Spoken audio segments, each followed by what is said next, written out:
大家好，今日想同大家分享一本書，書名係《好事即將發生》。唔知大家認唔認識花生漫畫呢？或者大家更加認識花生漫畫入面史努比呢個角色呢？好事即將發生嘅每一個章節都會有唔同嘅花生漫畫，話俾你知我哋嘅人生有可能遇到嘅種種事情，令我哋產生咗唔同嘅情緒。而面對各式各樣嘅情感同心理狀況，我哋應該抱有點樣嘅心態嚟面對發生嘅一切？書入面每一篇花生漫畫都會教我哋一個概念，例如關於嘗試，一件事情只要嘗試，只有兩種可能性會發生，一係成功，一係失敗。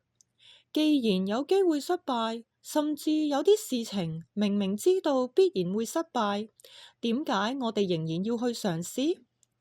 的確，失敗係令人煩厭㗎，但係過程之中我哋總有得着，而呢份得着可能就係我哋下一次成功嘅引路燈。只要我哋願意懷抱成功嘅一絲希望，就有成功嘅可能。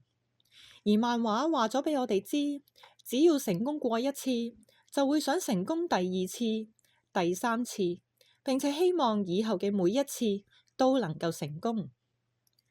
因為害怕失敗而拒絕嘗試，除咗直接抹除所有可能成功嘅機會，注定咗失敗嘅結局之外，更會令人感覺到挫敗同沮喪。既然機會就喺眼前，點解唔嘗試一下呢？可能會成功呢？而呢一次成功帶嚟嘅自信，正正就為你準備咗下一次嘅成功。呢本書透過花生漫畫展示咗人生百態，就好似一面鏡，用嚟審視我哋嘅內心同自我，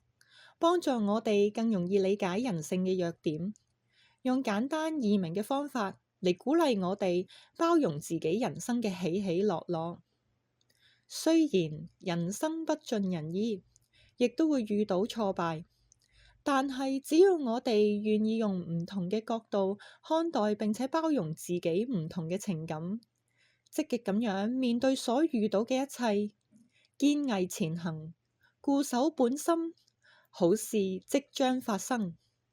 今日嘅分享到呢一度，多謝各位。